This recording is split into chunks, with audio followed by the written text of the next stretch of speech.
Class के बच्चों good morning. किवें हो तुसी? लॉकडाउन दे विच तुहाडी स्टडी ऑनलाइन चल रही है ते मैनूं उम्मीद है कि तुसी बहुत वधिया अपनी तैयारी कर रहे हो। ते ये बेटे अपने नोट्स तुहाडा नोट्स शुरू किया अपने लैसन नंबर 1 दा वड्डा क्वेश्चन है ਉਹਨੂੰ ਸ਼ਾਰਟ ਦੇ ਵਿੱਚ ਤੁਹਾਨੂੰ ਮੈਂ ਦੱਸ ਰਹੀ ਹਾਂ ਯਾਦ ਕਰਨ ਲਈ ਸੌਖੇ ਢੰਗ ਵਾਸਤੇ ਨੋਟਸ ਬਣਾਇਆ ਹੈ। ਇਹਦਾ ਜਿਹੜਾ ਕੁਐਸਚਨ ਹੈ ਉਹ ਤੁਹਾਡਾ ਇਸ ਤੋਂ ਬਾਅਦ ਜਿਹੜਾ ਸਕਰੀਨ ਤੇ ਆਏਗਾ ਉਹ ਕੁਐਸਚਨ ਪੂਰਾ ਕੁਐਸਚਨ ਤੁਹਾਡਾ ਜਿਹੜਾ ਤੁਸੀਂ ਕਾਪੀ ਤੇ ਨੋਟ ਕਰਨਾ ਹੈ ਉਹ ਵਾਲਾ ਕਰਨਾ ਹੈ, ਬਟ ਤੁਸੀਂ ਯਾਦ ਇਹਨੂੰ ਐਸੇ ਤਰੀਕੇ ਨਾਲ ਕਰਕੇ ਇਹ ਤੁਹਾਡਾ ਐਗਜ਼ਾਮ ਦੇ ਲਈ ਬਹੁਤ ਅੱਛੀ ਤਿਆਰੀ ਹੋ ਜਾਏਗੀ ਇਹਦੇ ਨਾਲ। ਠੀਕ ਹੈ, ਤਾਂ ਆਪਣਾ क्वेश्चन की है कि भारत दी अनेकता विच एकता बनाई रखन लई किहड़े तत्त जिम्मेवार हन। अनेकता जिहदे विच एकता नहीं है, मतलब एकता जिहदे विच जुट है, एकजुट है, ये एकजुट नहीं है, मतलब एकजुट नूं एकजुट किवें बनाया है, किहड़े तत्तां ने सारे जिहड़ा भारत है उहनूं इक्को ही बना दिता है, सारे इकट्ठा करके वो एक रूप बन गया है। वो किहड़ा रूप है? ओहदा हैगा प्रभावित तत्त। किहड़े किहड़े तत्त प्रभावित कर रहे हैं ਉਹ ਆਪਾਂ ਨੇ ਦੱਸਣੇ ਆ। ਸਭ ਤੋਂ ਫਸਟ ਟੋਟਲ ਹੈਗਾ ਮੌਨਸੂਨੀ ਤੱਤ। ਮੌਨਸੂਨੀ ਤੱਤ ਕਿਵੇਂ ਪ੍ਰਭਾਵਿਤ ਕਰ ਰਿਹਾ ਹੈ ਕਿ ਵਰਖਾ ਜਿਹੜੀ ਹੁੰਦੀ ਹੈ ਉਹ ਗਰਮੀ ਦੀ ਰੁੱਤ ਵਿੱਚ ਜ਼ਿਆਦਾ ਹੁੰਦੀ ਹੈ। ਐਰੋ ਲੱਗ ਰਿਹਾ, ਐਰੋ ਦਾ ਤਾਂ ਲਗਾਇਆ ਕਿਉਂਕਿ ਥੱਲੋਂ ਤੱਕ ਵਰਖਾ ਦਾ ਹੀ ਸਾਰਾ ਹੈ ਵੀ ਵਰਖਾ ਕਿਵੇਂ, ਤਾਂ ਵਰਖਾ ਵਧੇਰੇ ਗਰਮੀ ਦੀ ਰੁੱਤ ਵਿੱਚ ਹੁੰਦੀ ਹੈ, ਜਿਹਦੇ ਕਰਕੇ ਕੀ ਹੈ ਜਦੋਂ ਆਪਾਂ ਨੂੰ ਵਰਖਾ ਚਾਹੀਦੀ ਹੈ ਉਹਦੇ ਨਾਲ ਕੀ ਹੈ ਕਿਸਾਨਾਂ ਦੇ ਜਿਹੜੇ ਖੇਤਾਂ ਦੀ ਫਸਲਾਂ ਹੈ ਉਹ ਵਧੀਆ ਹੋਣ ਲੱਗ ਜਾਂਦੀਆਂ, ਉਹਨਾਂ ਦੀ ਫਸਲਾਂ ਨੂੰ ਇਸ ਚੀਜ਼ ਦੀ ਜ਼ਰੂਰਤ ਹੁੰਦੀ ਹੈ ਤਾਂ ਕਿਸਾਨਾਂ ਦੀ ਆਰਥਿਕ ਸਥਿਤੀ ਇਸ ਨਾਲ ਬਿਹਤਰ ਹੋ ਜਾਂਦੀ ਹੈ। ਕਿਸ ਕਰਕੇ? ਸਿਰਫ ਵਰਖਾ ਕਰਕੇ। ਮੇਨ ਕੀ ਹੈ? ਵਰਖਾ। ਇਹਦੇ ਨਾਲ ਹੀ ਕੀ ਹੈ ਬਿਜਲੀ ਸਪਲਾਈ ਹੁੰਦੀ ਹੈ, ਵਰਖਾ ਨਾਲ ਹੀ ਬਿਜਲੀ ਬਣਦੀ ਹੈ। ਥਰਮਲ ਪਲਾਂਟ ਦੇਖੋ ਬਠਿੰਡੇ ਹੈਗਾ, ਹੁਣ ਉਹ ਚੱਕਿਆ ਗਿਆ, ਲਹਿਰਾ ਗਾਗਾ ਹੈਗਾ, ਤਾਂ ਇਹ ਜਿਹੜੀ ਥਰਮਲ ਪਲਾਂਟ ਦੇ ਵਿੱਚ ਬਿਜਲੀ ਕਾਹਦੇ ਨਾਲ ਬਣਦੀ ਹੈ? ਪਾਣੀ ਨਾਲ। ਮੋਸਟਲੀ ਜਿਹੜਾ ਵਰਖਾ ਦਾ ਪਾਣੀ ਹੁੰਦਾ ਬਹੁਤ ਯੂਜ਼ਫੁਲ ਹੁੰਦਾ ਹੈ। ਤਾਂ ਇਹਦੇ ਨਾਲ ਮੌਨਸੂਨ ਤੱਤਾਂ ਦਾ ਸਭ ਤੋਂ ਜ਼ਿਆਦਾ ਕੀ ਹੁੰਦਾ ਹੈ ਪੇਂਡੂ ਜਨਸੰਖਿਆ ਉਹਦੀ ਰੋਜੀ ਰੋਟੀ ਇਹ ਮੌਨਸੂਨੀ ਤੱਤਾਂ ਕਰਕੇ ਬਣਦੀ ਹੈ। ਤਾਂ ਹੁਣ ਤੁਸੀਂ ਜਿਹੜੀ ਇਹਦੀ ਲਾਈਨ ਲਿਖੋਗੇ ਉਹ ਕੀ ਲਿਖੋਗੇ ਕਿ ਜਿਹੜਾ ਤੱਤ ਪ੍ਰਭਾਵਿਤ ਕਰਦਾ ਪਹਿਲਾ ਤੱਤ ਮੌਨਸੂਨੀ ਤੱਤ ਹੈ, ਤਾਂ ਉਹ ਕਿਵੇਂ ਵਧੇਰੇ ਵਰਖਾ ਗਰਮੀਆਂ 'ਚ ਹੁੰਦੀ ਹੈ ਜਿਸ ਕਰਕੇ ਖੇਤੀ ਵਧੀਆ ਹੁੰਦੀ ਹੈ, ਉਹਨਾਂ ਨਾਲ ਕਿਸਾਨਾਂ ਦੀ ਆਰਥਿਕ ਸਥਿਤੀ ਬਹੁਤ ਵਧੀਆ ਹੋ ਜਾਂਦੀ ਹੈ, ਜਿਹੜੀ ਵਰਖਾ ਬਿਜਲੀ ਸਪਲਾਈ ਲਈ ਵੀ ਬਹੁਤ ਵਧੀਆ ਰਹਿੰਦੀ ਹੈ ਤੇ ਪੇਂਡੂ ਜਨਸੰਖਿਆ ਨੂੰ ਇਸ ਕਰਕੇ ਰੋਜੀ ਰੋਟੀ ਮਿਲ ਜਾਂਦੀ ਹੈ। ਇਹ ਤੁਹਾਡਾ ਪਹਿਲਾ ਪੁਆਇੰਟ ਬਣ ਗਿਆ। ਇਹਨੂੰ ਐਜ ਇਟ ਐਸੇ ਤਰ੍ਹਾਂ ਹੀ ਯਾਦ ਕਰ ਲਓਗੇ ਤਾਂ ਤੁਹਾਡਾ ਬਣ ਜਾਏਗਾ, ਕੁਐਸਚਨ ਬਣ ਜਾਏਗਾ। ਜਿਹੜਾ ਲਿਖਣ ਵਾਲਾ ਉਹ ਕਾਪੀ ਤੇ ਅਲੱਗ ਲਿਖਣਾ ਹੈ। ਸੈਕਿੰਡ ਆ ਗਿਆ ਧਾਰਮਿਕ ਸੰਸਕ੍ਰਿਤੀ। ਇਹ ਕਿਵੇਂ ਜੋੜਦੀ ਹੈ ਸਾਨੂੰ ਪ੍ਰਭਾਵਿਤ, ਮਤਲਬ ਏਕਤਾ ਬਣਾਣੀ ਹੈ ਅਨੇਕਤਾ 'ਚ। ਧਾਰਮਿਕ ਕਿਵੇਂ? ਵੱਖ-ਵੱਖ ਧਾਰਮਿਕ ਸਥਾਨਾਂ ਸਦਕਾ, ਮਤਲਬ ਜਿੰਨੇ ਵੀ ਧਾਰਮਿਕ ਸਥਾਨ ਹੈ, ਚਾਹੇ ਉਹ ਅਮਰਨਾਥ ਹੈ, ਚਾਹੇ ਹਰਮੰਦਰ ਸਾਹਿਬ ਹੈ, ਚਾਹੇ ਪਟਨਾ ਸਾਹਿਬ ਹੈ, ਚਾਹੇ ਉਜੈਨ ਹੈ, ਕਾਸ਼ੀ ਹੈ, ਜੋ ਵੀ ਹੈ, ਜਿੰਨੇ ਵੀ, ਚਾਹੇ ਉਹ ਅਜਮੇਰ ਹੈ, ਜੋ ਵੀ ਹੈ, ਜਿੰਨੇ ਵੀ ਧਾਰਮਿਕ ਸਥਾਨ ਹੈ ਉਹਨਾਂ ਦਾ ਮੇਨ ਕੀ ਹੈ ਸਾਰਿਆਂ ਨੂੰ ਇੱਕ ਕਰਨਾ। ਜਿਹੜਾ ਹਮੇਸ਼ਾ ਧਰਮ ਹੁੰਦਾ, ਧਰਮ ਦਾ ਮਤਲਬ ਕੀ ਹੈ? ਇੱਕ ਹੋਣਾ। ਜਦੋਂ ਸਾਰੇ ਉੱਥੇ ਜਾਂਦੇ ਤੇ ਇਹ ਧਾਰਮਿਕ ਸੰਸਕ੍ਰਿਤੀ ਨੇ ਸਾਨੂੰ ਜੁੜਨ ਦੇ ਵਿੱਚ ਬਹੁਤ ਵੱਡਾ ਇਹਦਾ ਯੋਗਦਾਨ ਹੈ ਕਿ ਅਸੀਂ ਸਾਰੇ ਇੱਕ ਦੂਜੇ ਨਾਲ ਜੁੜ ਗਏ ਹਾਂ। ਠੀਕ ਹੈ, ਇਹਦਾ ਸੈਕਿੰਡ ਤੱਤ ਹੈ ਸਾਨੂੰ ਬਹੁਤ ਪ੍ਰਭਾਵਿਤ ਕਰਦਾ। ਹਰੇਕ ਬੰਦਾ ਹਰੇਕ ਧਰਮ ਨਾਲ ਜੁੜਿਆ ਹੋਇਆ ਹੈ। ਕੋਈ ਗੁਰਦੁਆਰੇ ਜਾ ਰਿਹਾ ਹੈ, ਕੋਈ ਮੰਦਿਰ ਜਾ ਰਿਹਾ ਹੈ, ਕੋਈ ਮਸਜਿਦ 'ਚ ਜਾ ਰਿਹਾ ਹੈ, ਕੋਈ ਕਿਸੇ ਗੁਰੂ ਨੂੰ ਮੰਨ ਰਿਹਾ ਹੈ। ਉਹਦਾ ਮੇਨ ਕੀ ਹੈ, ਮੋਟਿਵ ਕੀ ਹੈ ਕਿ ਸਾਰੇ ਅਸੀਂ ਇੱਕ ਦੂਜੇ ਨਾਲ ਮਿਲ ਕੇ ਇੱਕ ਦੂਜੇ ਨਾਲ ਸਾਨੂੰ ਐ ਲੱਗਦਾ ਜੋ ਵੀ ਸਾਨੂੰ ਮਿਲਦਾ ਸਾਡਾ ਭੈਣ ਭਰਾ ਮਿਲ ਰਿਹਾ ਹੈ। ਠੀਕ ਹੈ, ਨੈਕਸਟ ਤੱਤ ਜਿਹੜਾ ਹੈਗਾ ਉਹ ਹੈਗਾ ਭਾਸ਼ਾ ਕਲਾ। ਭਾਸ਼ਾ ਕਲਾ ਦੇ ਵਿੱਚ ਕੀ ਹੈ ਕਿ ਸਭ ਤੋਂ ਪਹਿਲਾਂ ਮੈਂ ਤੁਹਾਨੂੰ ਪਹਿਲਾਂ ਵੀ ਦੱਸ ਚੁੱਕੀ ਕਿ ਸੰਸਕ੍ਰਿਤ ਭਾਸ਼ਾ ਨੇ ਜਨਮ ਲਿੱਤਾ। ਜਿੰਨੇ ਵੀ ਧਾਰਮਿਕ ਗ੍ਰੰਥ ਸੀ ਉਹ ਸੰਸਕ੍ਰਿਤ ਭਾਸ਼ਾ ਦੇ ਵਿੱਚ ਸੀ। ਸੰਸਕ੍ਰਿਤ ਤੋਂ ਉਰਦੂ ਦਾ ਜਨਮ ਹੋਇਆ। ਠੀਕ ਹੈ, ਉਰਦੂ ਤੋਂ ਬਾਅਦ ਅੰਗਰੇਜ਼ੀ ਹੈ, ਮੈਂ ਪਹਿਲਾਂ ਵੀ ਦੱਸਿਆ, ਇੰਗਲਿਸ਼ ਭਾਸ਼ਾ, ਹਿੰਦੀ ਆਪਣੀ ਰਾਸ਼ਟਰ ਭਾਸ਼ਾ ਬਣ ਗਈ, ਫਿਰ ਪੰਜਾਬੀ 1966 'ਚ। ਮਤਲਬ ਕਹਿਣ ਦਾ ਮਤਲਬ ਭਾਸ਼ਾ ਕਲਾ ਨੇ ਕਿਵੇਂ ਜੋੜਿਆ ਹੈ? ਜਦੋਂ ਕੱਲੀ ਸੰਸਕ੍ਰਿਤੀ ਸੀ ਤਾਂ ਸਿਰਫ ਸੰਸਕ੍ਰਿਤੀ ਵਾਲੇ ਆਪਸ 'ਚ ਜਿਹਨੂੰ ਆਉਂਦੀ ਹੈ ਠੀਕ ਹੈ, ਉਸ ਤੋਂ ਬਾਅਦ ਉਰਦੂ ਹੈ, ਥੋੜੇ ਜਿਹੇ ਹੋਰ ਜੁੜ ਗਏ, ਫਿਰ ਇੰਗਲਿਸ਼ ਆ ਗਈ, ਉਹਦੇ ਨਾਲ ਹੋਰ ਇੰਗਲਿਸ਼ ਨਾਲ ਇੱਕ ਦੂਜੇ ਨਾਲ ਸਹਿਚਾਰ ਸ਼ੁਰੂ ਹੋ ਗਿਆ, ਹਿੰਦੀ ਆ ਗਈ, ਹਿੰਦੀ 'ਚ ਆਪਾਂ ਬੋਲਣ ਲੱਗ ਗਏ, ਪੰਜਾਬੀ ਆ ਗਈ, ਪੰਜਾਬੀ। ਇੰਨੇ ਸਾਰੀ ਭਾਸ਼ਾਵਾਂ ਨਾਲ ਕੀ ਇਹਨੇ ਸਾਨੂੰ ਸਾਰਿਆਂ ਨੂੰ ਅਲੱਗ-ਅਲੱਗ ਭਾਸ਼ਾ ਨੂੰ ਕੀ ਕਰਤਾ? ਜੋੜਤਾ ਸਾਰੀ ਭਾਸ਼ਾਵਾਂ ਨੇ। ਆਪਾਂ ਕਿਸੇ ਨਾਲ ਗੱਲ, ਜਿਹੜਾ ਬੰਦਾ ਹਿੰਦੀ ਆਪਾਂ ਉਹਦੇ ਨਾਲ ਹਿੰਦੀ 'ਚ ਗੱਲ ਕਰਦੇ ਆ, ਪੰਜਾਬੀ ਨਾਲ ਗੱਲ, ਕਹਿਣ ਦਾ ਮਤਲਬ ਆਪਾਂ ਐ ਨਹੀਂ ਵੀ ਜੇ ਕਿਸੇ ਨੂੰ ਪੰਜਾਬੀ ਨਹੀਂ ਆਉਂਦੀ ਤਾਂ ਉਹਦੇ ਨਾਲ ਅਸੀਂ ਇੰਗਲਿਸ਼ 'ਚ ਗੱਲ ਕਰ ਸਕਦੇ ਹਾਂ, ਜੇ ਕਿਸੇ ਨੂੰ ਇੰਗਲਿਸ਼ ਨਹੀਂ ਆਉਂਦੀ ਹਿੰਦੀ 'ਚ ਗੱਲ ਕਰ ਸਕਦੇ ਹਾਂ। ਤਾਂ ਅਸੀਂ ਇਸ ਭਾਸ਼ਾ ਨੇ ਸਾਨੂੰ ਇੱਕ ਦੂਜੇ ਨਾਲ ਜੋੜ ਦਿੱਤਾ। ਠੀਕ ਹੈ, ਆਵਾਜਾਈ ਜਿਹੜਾ ਆਪਣਾ ਆਹ ਵਾਲਾ ਪੁਆਇੰਟ ਹੈ ਉਹ ਹੈ ਆਵਾਜਾਈ। ਆਵਾਜਾਈ ਦੇ ਵਿੱਚ ਕੀ? ਰੇਲ, ਸੜਕਾਂ। ਰੇਲ ਤੇ ਸੜਕਾਂ ਨੇ ਸਾਨੂੰ ਇੱਕ ਦੂਜੇ ਨਾਲ ਜੋੜਤਾ। ਪਹਿਲਾਂ ਲੋਕੀ ਪੈਦਲ ਜਾਂਦੇ ਸੀ, ਪੈਦਲ ਉਹਨਾਂ ਨੂੰ ਕਈ ਮਹੀਨੇ ਲੱਗ ਜਾਂਦੇ ਸੀ, ਕੋਈ ਕਿਸੇ ਨਾਲ ਮੇਲ ਮਿਲਾਪ ਨਹੀਂ, ਪਰ ਰੇਲ ਸੜਕ ਵੀ ਆਪਾਂ ਜਾਣਦੇ ਹਾਂ। ਹੁਣ ਤਾਂ ਅੱਜ ਕੱਲ ਤਾਂ ਹਵਾਈ ਏਅਰ ਇਹ ਤਾਂ ਤੁਹਾਡੇ ਕੁਐਸਚਨ 'ਚ ਲਿਖਿਆ ਹੋਇਆ ਹਵਾਈ ਨਾਲ ਜਾ ਸਕਦੇ ਆ, ਬਾਈ 에ਅਰ ਜਾ ਸਕਦੇ ਆ, ਠੀਕ ਹੈ। ਜਲ ਦੇ ਬਹੁਤ ਹੈਗੇ ਆ, ਕਹਿਣ ਦਾ ਮਤਲਬ ਜਿਹੜੀ ਰੇਲ ਤੇ ਸੜਕਾਂ ਨੇ ਇਹਨਾਂ ਨੇ ਸਾਨੂੰ ਦੋਨਾਂ ਨੇ ਜੋੜਤਾ, ਠੀਕ ਹੈ। ਹੋਰ ਕਿਨੇ ਅਖਬਾਰ ਦੂਰਦਰਸ਼ਨ। ਹੁਣ ਦੇਖੋ ਕੋਈ ਖਬਰ ਹੈ ਕਰੋਨਾ ਦੀ, ਆਪਣੇ ਕਰੋਨਾ ਮਹਾਮਾਰੀ ਚੱਲੀ ਜਾਂਦੀ ਹੈ, ਆਪਾਂ ਨੂੰ ਇੱਥੇ ਬੈਠਿਆਂ ਨੂੰ ਪਤਾ ਸੀ ਚੀਨ 'ਚ ਕਿੰਨੀਆਂ ਹੋ ਗਈਆਂ, ਆਪਣੇ ਇੱਥੇ ਲੋਕਡਾਊਨ ਲੱਗ ਗਿਆ ਕਿ ਆਪਣੇ ਇੰਨੀ ਪ੍ਰੋਬਲਮ ਇੱਥੇ ਆ ਰਹੀ ਹੈ। ਹੁਣ ਆਪਾਂ ਨੂੰ ਪਤਾ ਦਿੱਲੀ 'ਚ ਕਿੰਨਾ ਹੋਇਆ ਹੈ ਜਾਂ ਲੁਧਿਆਣੇ 'ਚ ਕੀ ਹੋ ਰਿਹਾ, ਕਿਹੜਾ ਜ਼ੋਨ ਕਿਵੇਂ ਕਰਤਾ, ਇਹ ਸਿਰਫ ਕਿਹਦੇ ਕਰਕੇ, ਅਖਬਾਰਾਂ ਕਰਕੇ ਜਾਂ ਟੈਲੀਵਿਜ਼ਨ। ਦੂਰਦਰਸ਼ਨ ਤਾਂ ਉਸ ਟਾਈਮ ਤੇ ਕੱਲਾ ਦੂਰਦਰਸ਼ਨ ਚੱਲਦਾ ਸੀ, ਐਸਲੇ ਪੁਆਇੰਟ 'ਚ ਦੂਰ, ਅਦਰਵਾਈਜ਼ ਟੀਵੀ ਜਿਹੜਾ ਹੈਗਾ ਇਹਨਾਂ ਨੇ ਸਾਨੂੰ ਇੱਕ ਦੂਜੇ ਨਾਲ ਜੋੜਤਾ। ਦੂਰ ਦੂਰ ਦੀਆਂ ਲੰਡਨ ਤੱਕ ਦੀਆਂ, ਵਿਦੇਸ਼ਾਂ ਤੱਕ ਦੀਆਂ, ਦੇਸ਼ਾਂ ਤੱਕ ਦੀਆਂ ਨੇ ਖਬਰਾਂ ਜੋੜਤੀਆਂ। ਇਹ ਸਾਨੂੰ ਏਕਤਾ, ਅਨੇਕਤਾ 'ਚ ਇਸ ਨੇ, ਆਵਾਜਾਈ ਨੇ ਬਹੁਤ ਏਕਤਾ ਦਿੱਤੀ ਹੈ। ਅੱਗੇ ਆ ਗਿਆ ਪ੍ਰਵਾਸ। ਪ੍ਰਵਾਸ ਦਾ ਮਤਲਬ ਪਿੰਡਾਂ ਤੋਂ ਸ਼ਹਿਰ ਵਿੱਚ ਆਪਣੇ ਲੋਕ ਆ ਕੇ ਵਸੇ। ਜਿਵੇਂ ਕਈ ਬੱਚੇ ਜਦੋਂ ਛੋਟੇ ਬੱਚੇ ਹੁੰਦੇ ਆ ਲੋਕੀ ਪਿੰਡਾਂ 'ਚ ਰਹੀ ਜਾਂਦੇ, ਫਿਰ ਆਪਣੇ ਬੱਚਿਆਂ ਦੀ ਸਟੱਡੀ ਲਈ ਕੋਈ ਚੰਡੀਗੜ੍ਹ ਜਾ ਰਿਹਾ, ਈਵਨ ਕਿ ਲੋਕ ਉਹ ਕੀ ਕਰ ਰਿਹਾ, ਕੋਈ ਕੈਨੇਡਾ ਭੇਜ ਰਿਹਾ ਸਟੱਡੀ ਲਈ ਆਪਣੇ ਬੱਚਿਆਂ ਨੂੰ। ਕਹਿਣ ਦਾ ਮਤਲਬ ਪਿੰਡਾਂ ਤੋਂ ਸ਼ਹਿਰ ਵਿੱਚ ਆ ਕੇ ਲੋਕ ਵਸੇ, ਉਹਨਾਂ ਨੂੰ ਪ੍ਰਵਾਸੀ ਕਿਹਾ ਜਾਂਦਾ ਹੈ, ਠੀਕ ਹੈ। ਪ੍ਰਵਾਸ, ਪ੍ਰਵਾਸੀ। ਤਾਂ ਉਹ ਜਦੋਂ ਆ ਕੇ ਵਸੇ ਤਾਂ ਉਹਨਾਂ ਨੇ ਕੀ ਹੈ, ਕੋਈ ਬੰਦਾ ਜਿਵੇਂ ਮੰਨ ਲਓ ਆਪਾਂ ਕਿਸੇ ਪਿੰਡ 'ਚ ਹੈ, ਕੋਈ ਮੁਕਤਸਰ ਹੈ ਜਾਂ ਕੋਈ ਹੋਰ ਹੈ, ਮਤਲਬ ਅਲੱਗ-ਅਲੱਗ ਪਿੰਡਾਂ ਤੋਂ ਹੈ, ਉੱਥੇ ਅਲੱਗ-ਅਲੱਗ ਸ਼ਹਿਰਾਂ ਦੇ ਲੋਕ ਵਸੇ। ਉਹਨਾਂ ਦੀ ਰੀਤੀ ਰਿਵਾਜ, ਉਹਨਾਂ ਦਾ ਖਾਣ ਪੀਣ, ਉਹਨਾਂ ਦਾ ਕੀ ਹੈ, ਸਾਰਾ ਕੁਝ ਵੱਖਰਾ, ਤੇ ਉਹ ਇੱਕ ਦੂਜੇ ਨਾਲ ਮਿਲ ਜਾਂਦੇ ਆ। ਕਿਸੇ ਦੇ ਮੰਨ ਲਓ ਵਿਆਹ ਸ਼ਾਦੀ ਹੁੰਦੀ ਹੈ, ਕੋਈ ਗੀਤਾਂ ਵਾਸਤੇ ਆਪਾਂ ਨੂੰ ਬੁਲਾਉਂਦਾ, ਆਪਾਂ ਸਾਰੇ ਕੋਈ ਆਪਣਾ ਹਿੰਦੀ ਸੁਣਾ ਰਿਹਾ, ਕੋਈ ਆਪਣਾ ਲੋਕ ਗੀਤ ਸੁਣਾ ਰਿਹਾ, ਕੋਈ ਕਿਵੇਂ ਸੁਣਾ ਰਿਹਾ। ਕਹਿਣ ਦਾ ਮਤਲਬ ਇਹਨਾਂ ਨੇ ਸਾਨੂੰ ਇੱਕ ਦੂਜੇ ਨਾਲ ਜੋੜ ਦਿੱਤਾ ਹੈ, ਠੀਕ ਹੈ।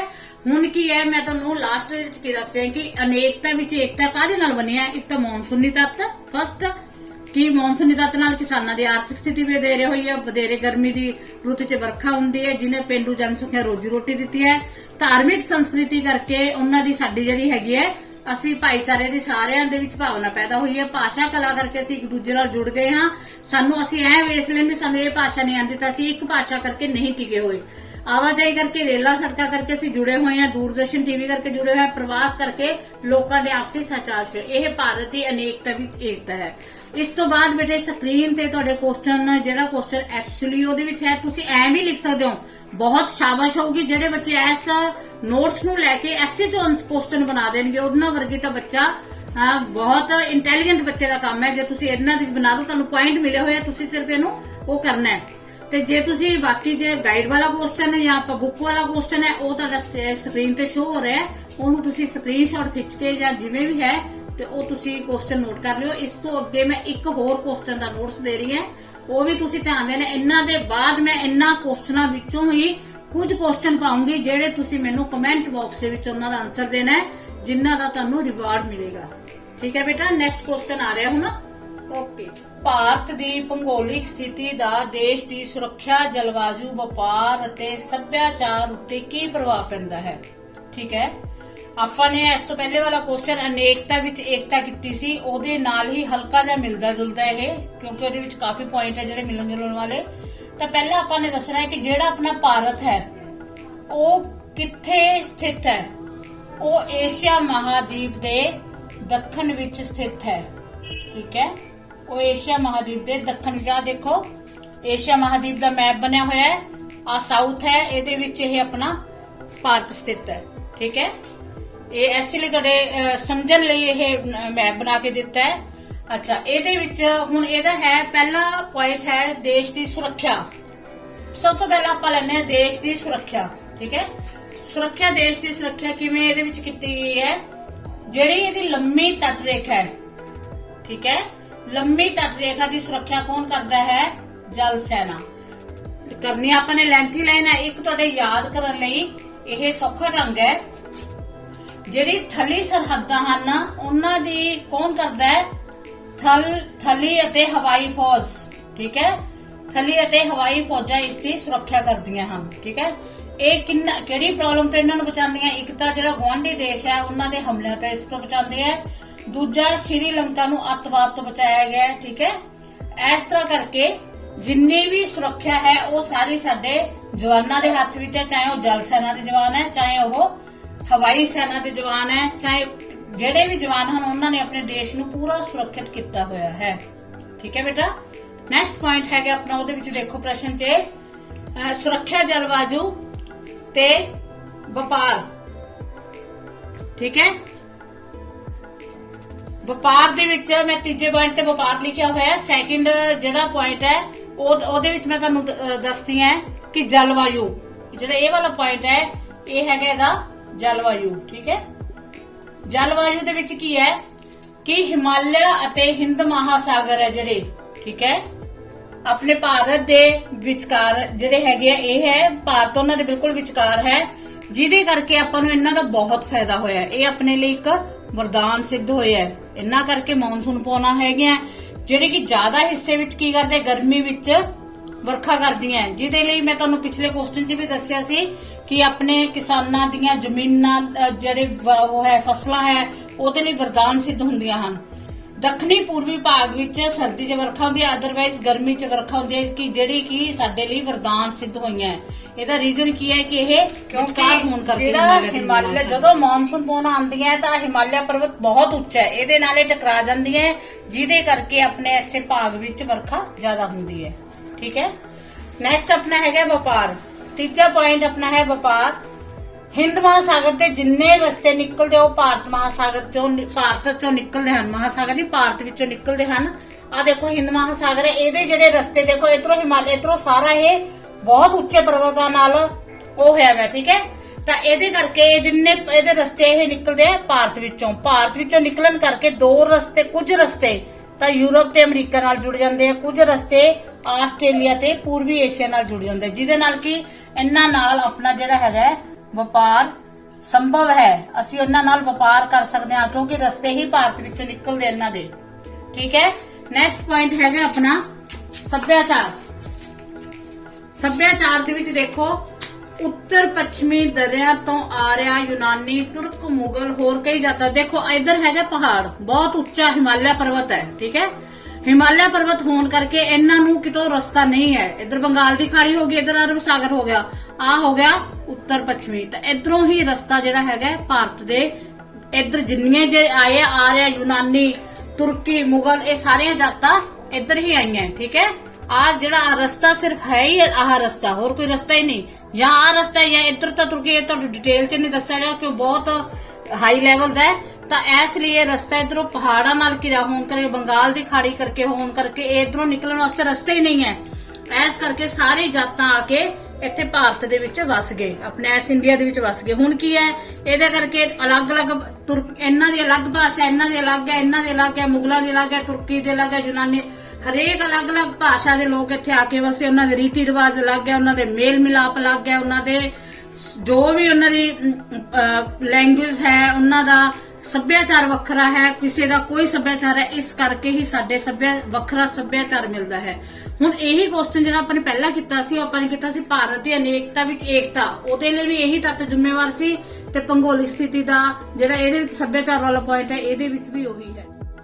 ਹੁਣ ਤੁਹਾਨੂੰ ਸਕਰੀਨ ਤੇ ਕੁਐਸਚਨ ਸ਼ੋ ਹੋ ਰਿਹਾ ਹੈ, ਇਸ ਕੁਐਸਚਨ ਨੂੰ ਤੁਸੀਂ ਨੋਟ ਕਰੋ। ਜਿਹੜਾ ਡਿਟੇਲ ਦੇ ਵਿੱਚ ਕੁਐਸਚਨ ਹੈ ਇਹ ਕਾਪੀਆਂ ਤੇ ਨੋਟ ਕਰਨਾ ਹੈ। ਇਸ ਤੋਂ ਬਾਅਦ ਤੁਹਾਨੂੰ ਸ਼ਾਰਟ ਦੇ ਵਿੱਚ ਜਿਹੜੇ ਕੁਐਸਚਨ ਪੁੱਛੇ ਗਏ ਆ ਉਹਨਾਂ ਦਾ ਤੁਸੀਂ ਮੈਨੂੰ ਆਨਸਰ ਦੇਣਾ ਹੈ। ਕੁਝ ਇੱਕ ਅੱਧੇ ਕੁਐਸਚਨ ਦਾ ਕਮੈਂਟ 'ਚ ਆਨਸਰ ਦਿਆ ਜੇ, ਬਾਕੀ ਤੁਸੀਂ ਆਪਣੀ ਕਾਪੀ ਤੇ ਨੋਟ ਕਰਨਾ ਹੈ।